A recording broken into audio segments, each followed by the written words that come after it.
Hi, I'd like to tell you about an amazing woman that with just a simple touch and a few words of encouragement changed my life forever.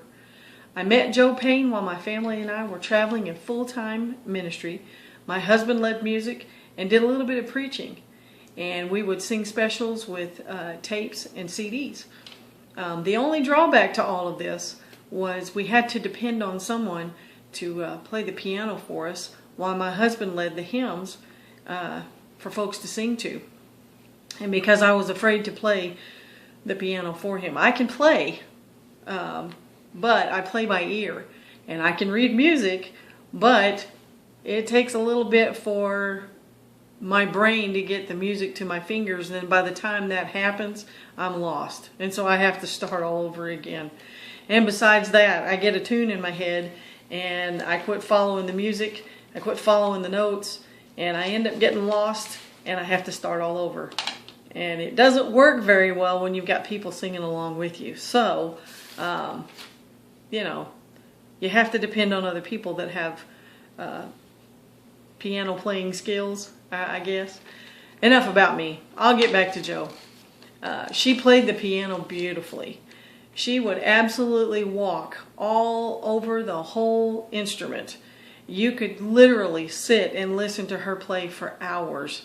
She had such a joy in her eyes, and as she played, you could tell that she loved what she did. You could tell that she played for the Lord. She was the pianist for the revival services that we were invited to lead music for, and she was thrilled to help out, and asked me, she said, why don't you play the piano for your husband? And I just had to tell her, I made up an excuse and said, well, I can't play as well as you do, or, the bottom line was I was afraid to play in front of people, so I didn't. But I used the excuse that, I don't play as well. I'm not as polished. And so she took that, and she just told me that, if I could play, to keep practicing to where I could get to where I could play with him, and that way we wouldn't be where we would have to depend on somebody else to play. And she did point out at one time, she said, there's going to be a time that you guys are going to get into a place where you may not have somebody that can play for you, and so you're going to have to sit down and play. Anyway, well, the rest of the service that night went really, really well. The hymns were wonderful. The preaching was pretty awesome, if I might say so myself. I think my husband does a really good job. And we all went home for the evening. And then the next evening we were coming back to this little church to do the next evening service. And my family and I had to get there a little bit early because my husband had some things that he had to prepare for ahead of time for some illustrations. And so we were just kind of standing around waiting on him to get finished. So I sat down at the piano and I just started playing.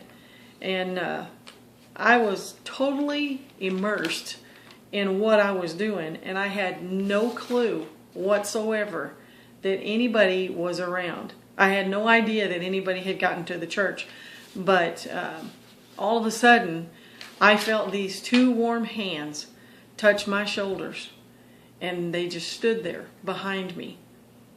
And I stopped playing, and I heard the voice behind me say, no, don't quit playing, you need to keep playing. And she just stood there behind me. I knew it was Jo. Anyway, she stood there behind me, and I kept playing. And then here in a little bit, Jo came and she sat down beside me. And what I haven't told you about Jo, and this is what made such an impact on my life, Jo has arthritis.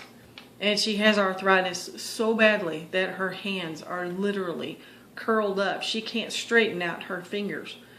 And for somebody that plays the piano, having straight fingers is very, very important, but not to her. Jo walked all over that keyboard, just playing chords like I do. That's all I can do. I can read music, but mostly I just chord. And she walked all over that keyboard, just playing chords. And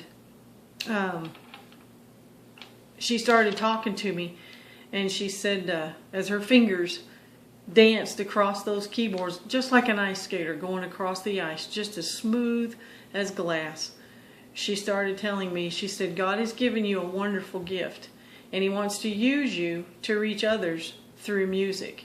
Music touches the hearts of people. Music will speak to people when words won't speak to anybody. Music crosses over every barrier of language, music genre, you name it. Music speaks to people. And she said, He wants to use you to reach others through music. Music touches the heart, and when you play, it comes from your heart. So don't ever let anyone intimidate you, and don't ever let anyone tell you that you can't play. You can feel God when you play the piano. I'll never forget those words.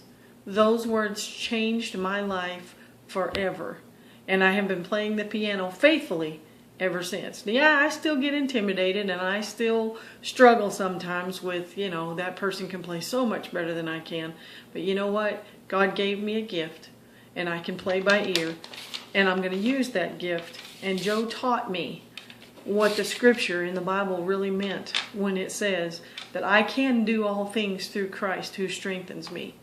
I can play the piano as long as there's one around, and I can grab a hold of some chords, or I can sing the tune in my head.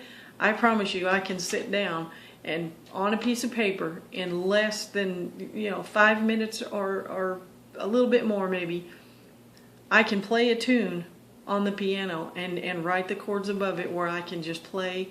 And I'm still learning, I'm still polishing, but you know what? I'm going to use my gift for God.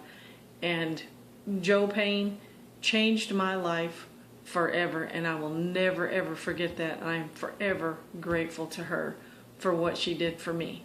And Joe, I want to thank you.